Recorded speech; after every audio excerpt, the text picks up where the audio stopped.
on Spring Street, and you'll probably talk about that a little bit. But it is amazing. It's so beautiful. Most of you haven't been able to see the gorgeous rooms back there, so you'll get a special tour. I know if you go, you'll love it. It's noon in 2 days on Saturday. And then next month, February, it's our speaker's night is always the third Thursday. It's going to be Gary Noy, and he'll be speaking of the history of the Sierra Nevada. And then March 17th, St. Patrick's Day, we'll have our very own Wally, who I don't see here tonight, and he'll be talking about Chinese medicine. He's awesome. So my father-in-law, Allan Rogers, will be speaking tonight. He has been in that building, the Oddfellows Lodge building, for about 30 years, and been an Oddfellow for about 30 years. He's held every post, and he knows everything, probably more than anybody else, about the lodge. So he'll be talking about the lodge. He'll be talking about the history of the building. He'll be talking about their first Noble Grand, which was here in Sargent. So, Allan Rogers.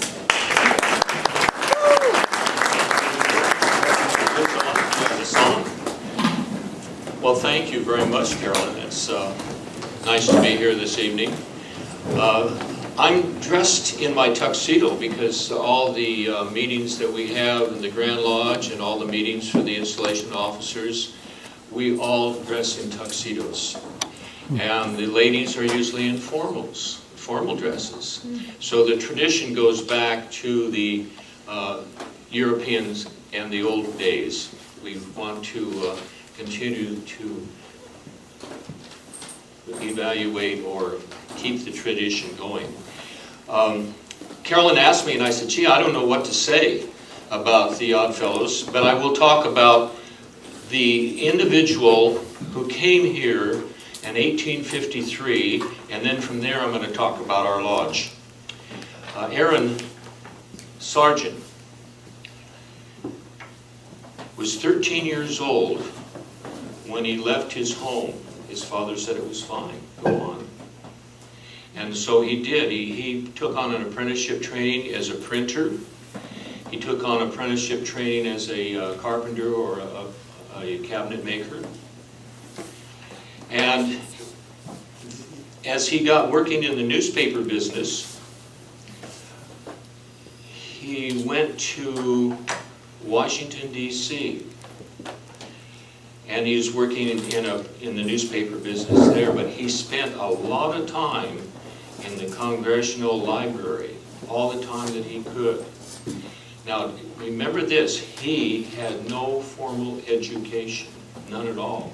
13 years old, he left home. When he heard about the gold rush, he borrowed $125 to get on a boat to come to California. And they went the long way around, and it took him almost 10 months to get here to California. And when he arrived on February, well, he sailed on February the 3rd, 1849. And he took 10 months to get to San Francisco. He worked as a printer in the city by the bay before coming to Nevada City in 1851. And he worked for the next 2 years in some local diggings up here, a mine. This became the foundation for his future on behalf of hydraulic mining. Now settled, Sargent returned to Massachusetts to marry Ellen Clark, to whom he had been engaged for 5 years. She waited for him 5 years. Returning to Nevada City, the couple set up a house on Broad Street. And it's not that mansion or that house up there on Broad Street, the Sargent, because they never lived there. That place didn't get completed until 1911. And so they lived in a little cottage on the same or near that same property. He got into the business of the Nevada Journal with a partner. And then a turning point in his life occurred when he began studying law. He met Judge Searles. And Judge Searles took him on as a student. And before long, he applied for his degree or to take the test to become an attorney. He passed it within a year. This is how brilliant this man was. He was so brilliant. Then he was admitted to the bar, And then he went into this political career, running for district attorney. He won that, and then he went on to other things. But now here's where I stop his life at this point, of his history at this point. In 1849, actually, Uistama Lodge, number 16, was chartered in California, and he was the first Noble Grand in this area. Aaron Sargent was. In 1853, they opened a lodge just where the off-ramp is from the National Hotel. That's where it was. There was a few fires in the area, and they moved. They lived in some temporary places. They met even on the corner of Pine and Broad Street with the Masonic Lodge. They had a lodge there, and some of the members were dual members. They were Masons and Oddfellows. And the Oddfellows finally, after that built in 1873, the lodge where it is now was built on Broad Street. Now I'm in the back end of that lodge. Moen Solinsky Gallery is on the ground floor. But in that building there was the post office, there was a bookstore, there was a drugstore, there were many other businesses over the years in that particular building. In 1853, he was the first Noble Grand. In 1873, that's when they built that building and finished it in 1873. Charles Marsh was the Noble Grand at that time in Nevada City. Charles Marsh. Now, Charles Marsh was the gentleman who had the electrical company, the Yuba Canal building right next to the chamber. That was his building. That was his business. He had a home up on Nevada Street just before you get to the Episcopal Church. There's a little street that goes on High Street there. There's a house there, and that's Charles Marsh's house. And you'll see the plaque in front of that explaining who he was or is. He was a Noble Grand at that time, and he was just building that house in 1873. So he went to San Francisco, and he bought the furnishings that are in the lodge hall today. The furnishings are still there. That lodge hall today is as if you go back in time. You open the door in 1873. There it is. All the furnishings and everything. I happen to be the curator right now of the museum there. There's a lot of artifacts there. There's so many different organizations who've met over the years at the lodge hall there. We have some members here today. We have Madeline Helling is a member of the Oddfellows, and Brita Rosinski is. And if it wasn't for Brita's husband, Roman, I wouldn't be standing here today, because he was the one who brought me into the Oddfellows. And so it's just kind of interesting how we're all connected. Even from Sargent, somebody had to bring somebody in who knew somebody, so it's just right on down the line that we are connected with Sargent, which is kind of amazing, really, because this man did so much. I went up to his gravesite the other day just out of curiosity, because I had never been up there. And they had, he was buried in San Francisco, and he died in 1887.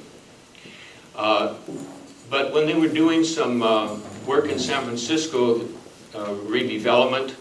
developing the area, the grave sites were there. So they took him and cremated him, took his ashes, spread them up here in the area, and took his cemetery rocks or monuments and everything and placed them up there at the Pioneer Cemetery. So if anybody wants to walk up there, it's a beautiful walk. Go up and see Aaron Sargent's gravesite. That's where it is. So the Oddfellows started at medieval times in Europe. And that's when the plague was going on, where people were dying and hurting so bad at that time. And a group of people got together and they started burying the dead, taking care of the widows and the orphans. And they did this as a voluntary thing. Well, over the years, as they became an organization, they were called Oddfellows, and the name stuck, so we became Oddfellows. IOOF, Independent Order of Oddfellows.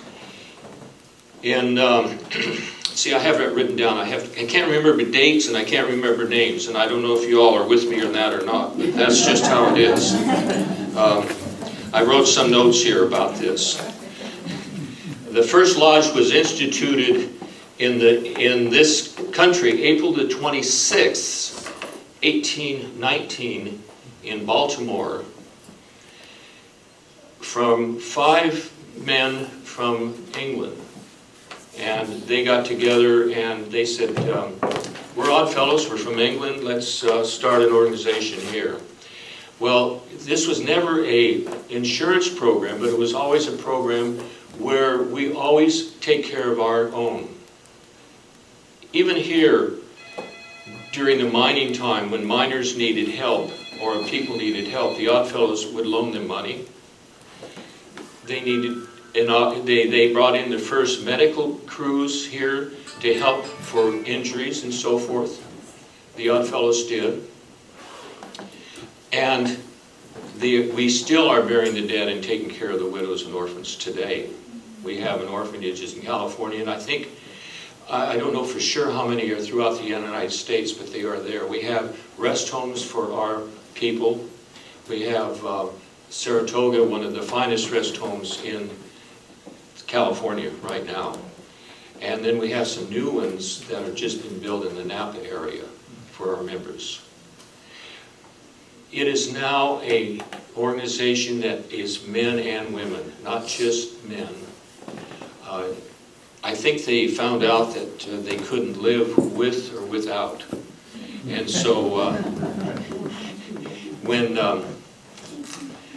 and it's kind of interesting because after the Civil War, there was a real move on trying to unite this country. And the Oddfellows was one of the tools that they used for uniting this country.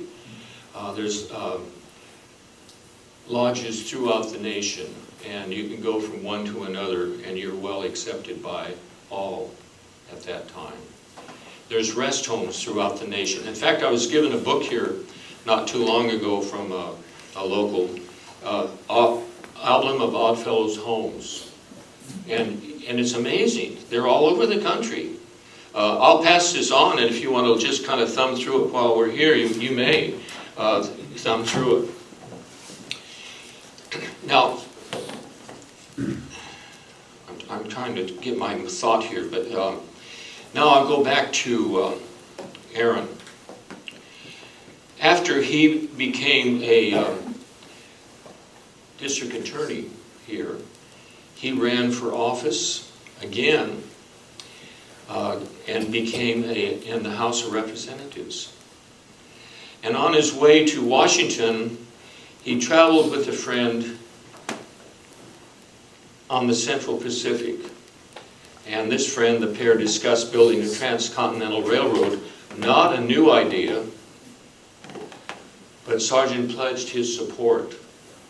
Well, it turned out he was assigned to the special committee of the railroad. He wrote a new bill giving the stirring speech in the House and rekindled interest in the project. His efforts were finally rewarded when a bill to build a transcontinental railroad passed the House and Senate in June of 1862. Sargent was again elected to the House in 1864, then to the Senate in 1873. During that time, he introduced a woman's suffrage measure, generally referring to as the Anthony Amendment. It was used word for word when finally passed by Congress 40 years later. Wow.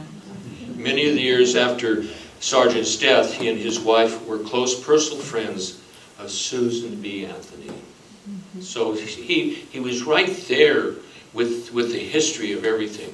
It was so interesting, and that's why I said, well, I'll talk about Oddfellows, but Sargent was the beginning of Oddfellows here in Nevada City, which is, to me, very important. The other thing that is interesting about the Oddfellows here, when the Carnegie libraries were being established throughout the United States, the Oddfellows stepped up and said, look, we have a library that we've been loaning to our friends and our members, and let's donate that to the library that's here, the Carnegie Library. So they went out and they purchased books, and they took the books that we had at the lodge and gave them to the library. And if you go to the library today and you look on the south wall, there's a big plaque up there telling it all about it, about the library. And take the time and take a walk and just see that. It's right in front of us. All this history is just phenomenal, really is phenomenal. We have associated ourselves with many other lodges within our community. And I have a list here of a number of them. And I'll see if I can find all their names, because it's very... Usamaw Lodge, number 16, contains several extinct Oddfellow lodges. Brooklyn Lodge, number 46, chartered in the town of Red Dog, Nevada County, on October 13, 1855. Moved the lodge and its building in 1870 to the village of Ubet, Nevada County, and consolidated with Usamaw on July 3rd, 1904. Now Usamaw, do you know what that word means? Well, it's a Maidu Indian word. It means village or this place. So they had the foresight to take that name, the Indian name, and you'll see it engraved on the sidewalk right in front of Moen's gallery there today, Usamaw Lodge 16, right there. Union Lodge number 48, chartered in October 31st, 1855, in the village of Eureka South. Does anyone know where Eureka South is? Later named Graniteville. Graniteville up here. Union Lodge moved in 1863 to the village of Moores Flat, Nevada County, and still later moved again to the village of Humbug, later named North Bloomfield. Then in September 1918, consolidated with Usamaw. Meanwhile, Orleans Lodge number 60, which had been chartered in the village of Orleans Flat on July 10th, 1856, moved to Moores Flat and consolidated with Union number 48 on July 1863.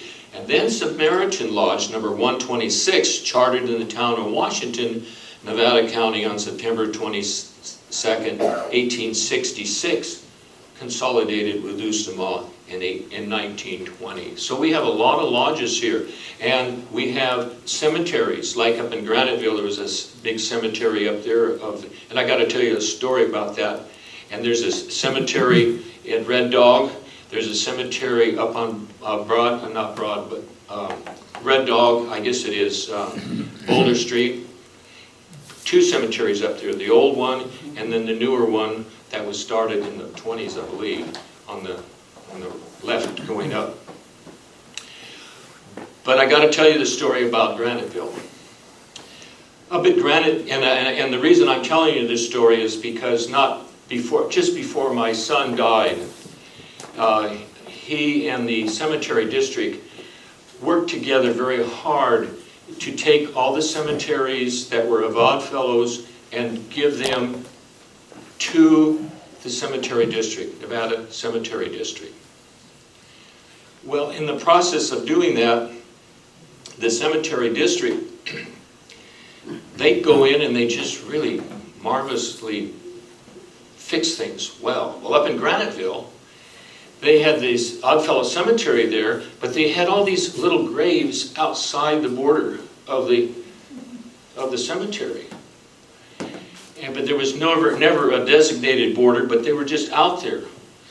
And so I talked to Gary Plunkett, who is the manager of the cemetery district, He said, those were the ladies of the night that were buried outside all the cemeteries. And so they incorporated them now. It's all one cemetery. And it's up at Graniteville. You can see that.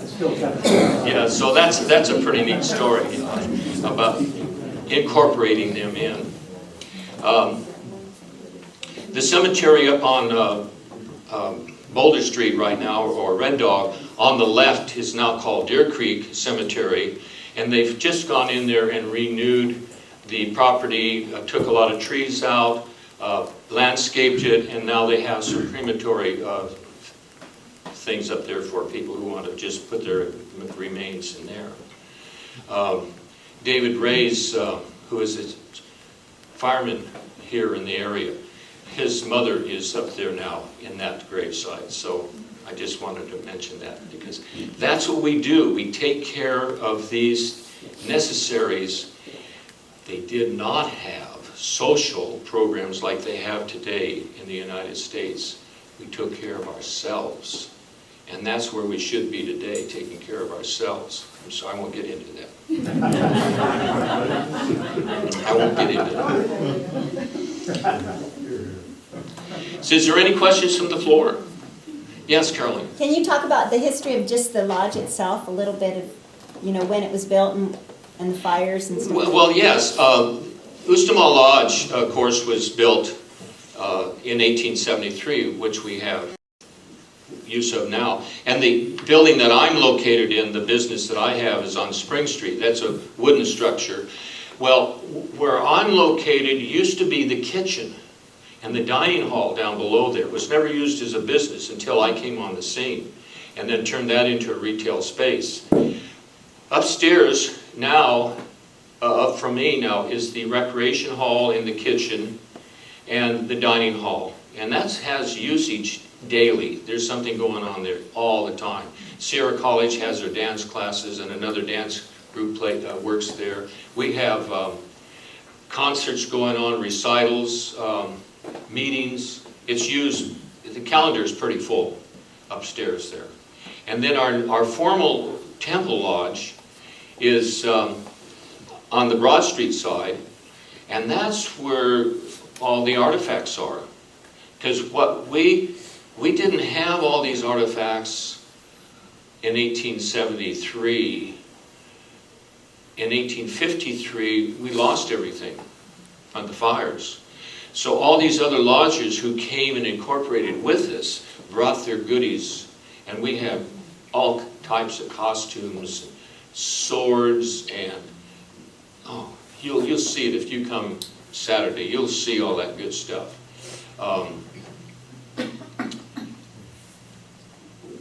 Many other organizations had used our hall. Knight Templars were one. The Sherwood Forest Templars, or well, not Templars, but what do they want to call them? Knights. The Grand Army of the Republic.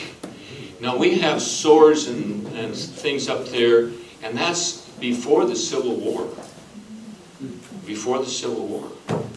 And then Oddfellows swords. These are all, I don't know, ceremonial stuff. That's what the old story is. They had their costumes and their swords, and we're losing a lot of that. And that's what's sad. And we're losing our members. It's just like the Veterans of Foreign Wars, the American Legion, Masonic Lodge, Oddfellows. They're all going by the wayside because we don't have new members. And I'm always trying to recruit men and women if they're interested in joining our organization. Yes, ma'am. Now, from something you said earlier, it sounded like maybe it's not just open to the public to join, but that you have to actually know somebody that... Well, you can be invited by a member. That's usually what's going on. What we're trying to do is replace ourselves. Each member should bring in a new member.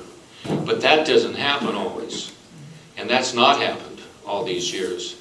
What happens, and I have experienced this myself, I brought in people. They've come to our meetings.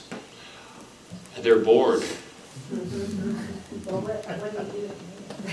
Well, there's a certain ritual that you go through. You have to memorize or you read, and you go through the different chairs, different steps. You have your noble, well, we'll start with the noble grand, then you have the vice grand, and then you have a chaplain, you have a past grand, you have the different aides on them, the flag bearer. So these are all chairs that you go through, become a noble grand, and then when you become a noble grand, then you are a past grand. That's the highest honor that you can get in the lodge, is a past grand. And so people come to the meetings. I know these two ladies come and they get, all we have to do is read some letters and pay the bills and do all this and that. But historically, it's very important that we, hopefully, we can get more membership to keep this lodge going. You'll see when you come up there and take the tour, it would be a shame to have that torn down and turned into apartments. They did that across the street at the Knox Kid building. There used to be a lodge hall up there, and they made it into apartments. And I'm saying, what a shame, and that's where we used to meet years ago. Native Sons met up there for a long time, and now they're meeting over at the Foundry, the Native Sons. So I even have a Native Sons costume up there at the Oddfellows Hall in one of the cases. If you come by, you'll see it. But you're sure welcome to take a membership and apply for it. That would be nice. Yes. Yes. There's no secrecy to the ritual and everything that goes on with the Oddfellows as there is with the Masons, even though it sounds as though the... It sounds like it's a closed. We do have passwords, and that's to keep the individuals who are not members out of the meetings, because there was a lot of times when you would have a meeting and these guys, well, let's go to the meeting. Well, you're not going to get in that door unless you know the password. And isn't there a hand? But, oh yeah, there's that sort of stuff. But that's old time things. Even today, the women are not necessarily wearing their formals to their meetings. You know, we become pretty laxed about that. Yeah, if we want to elevate the character of man, hey, put a sport coat on and a tie and come to a meeting, or a business suit or something for the ladies and come to a meeting. Please. Are you elected to the first chair and then you just succeed through the chairs? Is that how it works? You are elected, and that's voted on once a year. Yes. Oh, every time you move, you're elected? Yes. Okay. You're nominated, and then you're elected, and then you serve your term, and then you go on.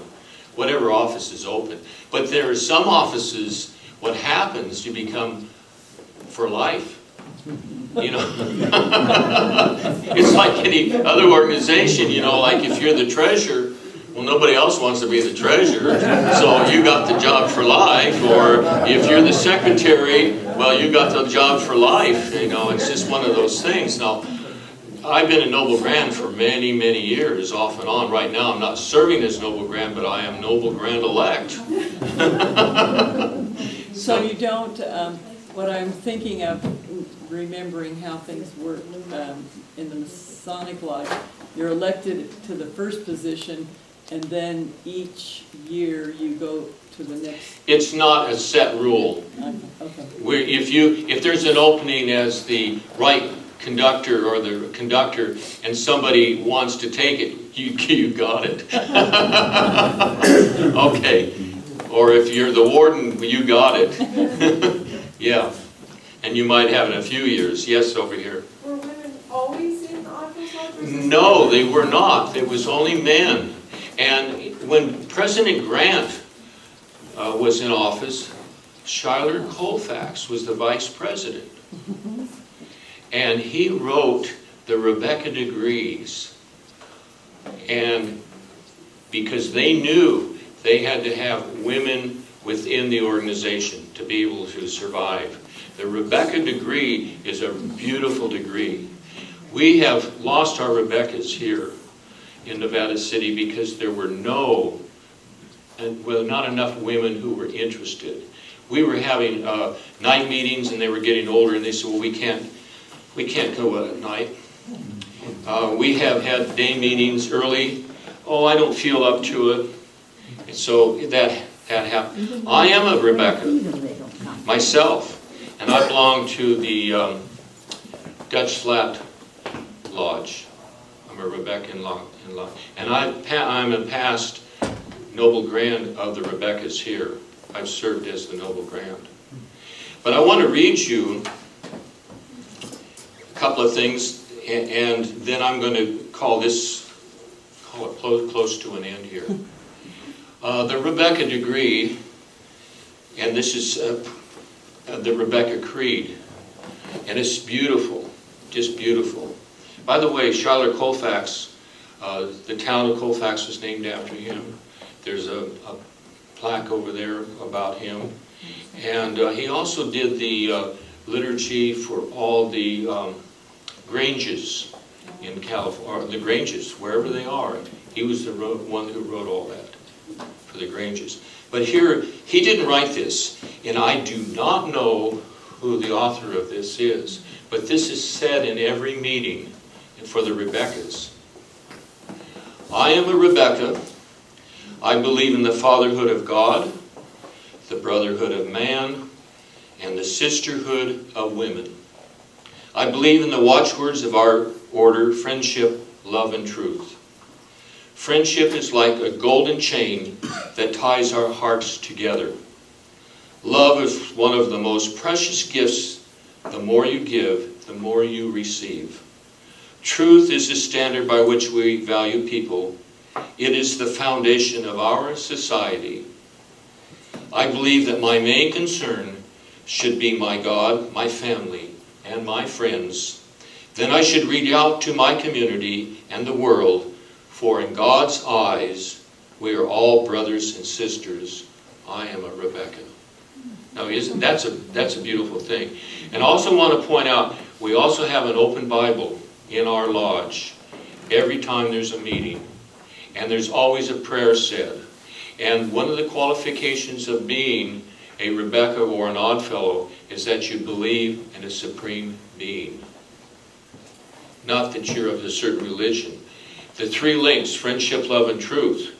When I said earlier, when they had the plague, these people were not one religion. They were all religions working together to help mankind. And that's where it is today. Friendship, love, and truth, the three links. The valediction for the Oddfellows, and this is said in every meeting, closing. I am an Oddfellow. I believe in the fatherhood of God, the brotherhood of man. I believe in the friendship and love and truth as basic guides to the ultimate destiny of all mankind.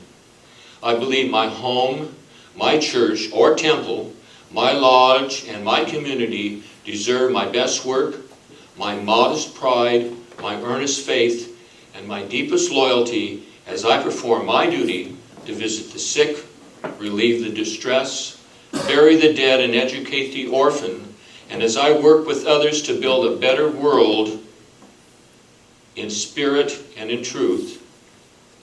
I must always be, grateful to my Creator, faithful to my country, and fraternal to my fellow man. I am an Oddfellow. Thank you, folks, for having me this evening.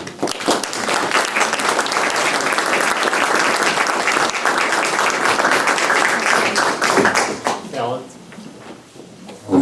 Yes. I just want to say that if you haven't been up there to their building, it's just wonderful. You Yeah. should really try to go on Saturday. It's just a beautiful, beautiful place, and it's so well kept, and Thank you. It's a hidden jewel. You won't Absolutely. believe it until you see it. yeah, It's- absolutely. Yes, sir. I was just curious about the origins of the name. I mean, somebody just said, well, these are a bunch of odd fellows, or... Well, I explained that earlier. They were helping people. They were not an organization. They were just helping people, and that was an odd thing to do. Oh, I don't know. So they said they were Oddfellows for doing that. And And when they organized, it's now Oddfellows.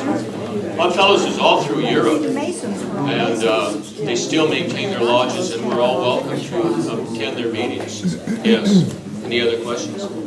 Again, thank you. Dan, what time is it on Saturday? Can I clarify that? So Allan, in case you're listening to KNCO this morning, I think he said 11 o'clock. Yes, but it's 12, who said 2 o'clock? Well, no, we said 11 o'clock this morning on the radio. Yeah. What would you like to do? Well, I don't care. I'd be there at 11 or 2 or 12 or I'll leave at whatever. 11. We announced 11 o'clock on the radio this morning. You're not gonna turn anybody down. I think tours will start at 11. How's that? Tours will start at 11. You want to be there from 11 to 2. I'll stay from 11 to 2. How about that? Where do we meet?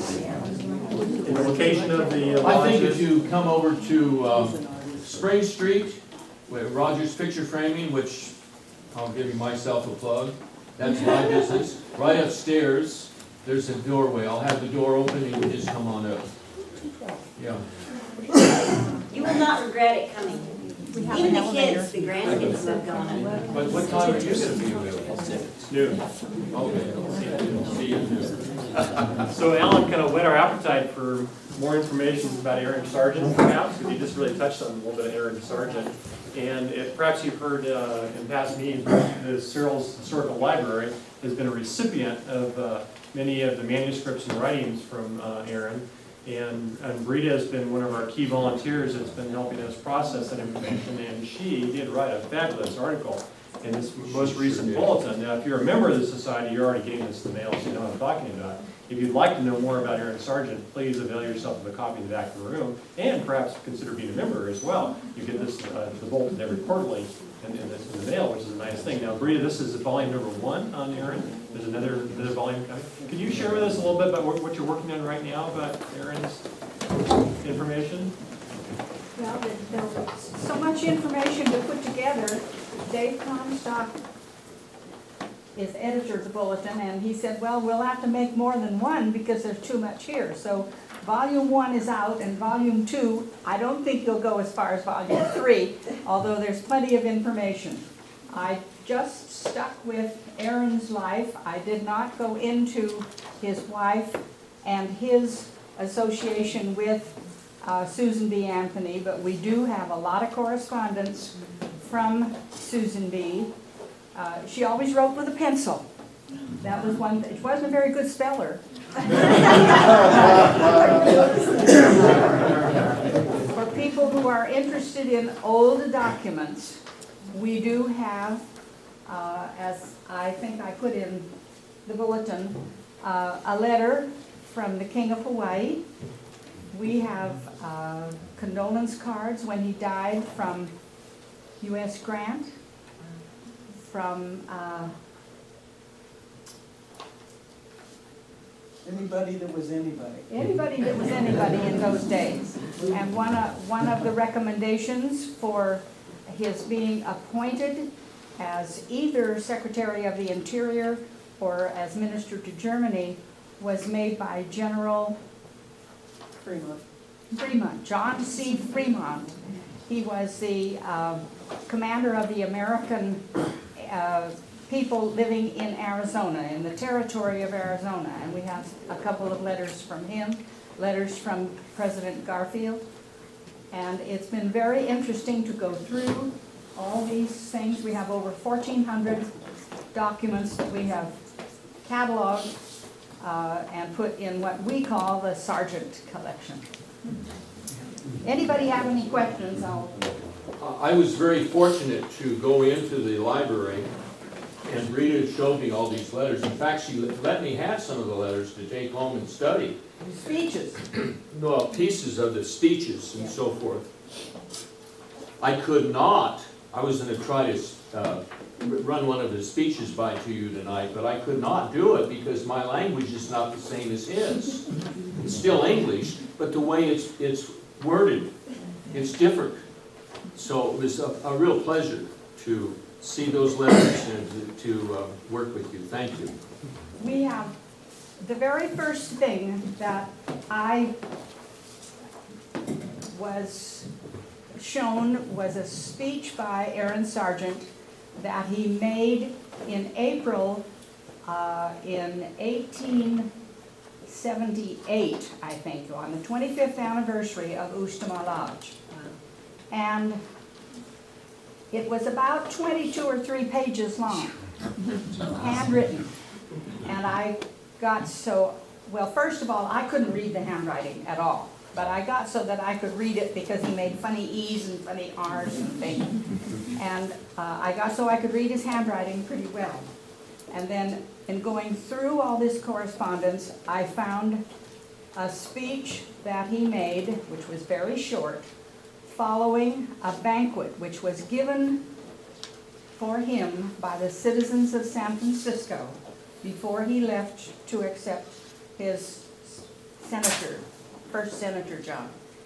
And his comments after that speech were in these things.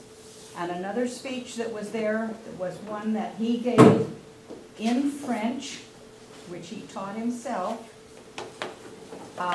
to the people in France on, I believe it was the 200th anniversary of their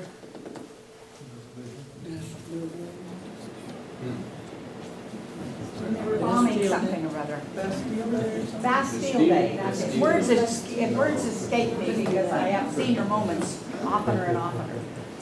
And another one that he made, which is very amusing, is at the graduation of his daughter when she graduated from medical school, and how he said that normally you would not ask a politician to speak for medical students.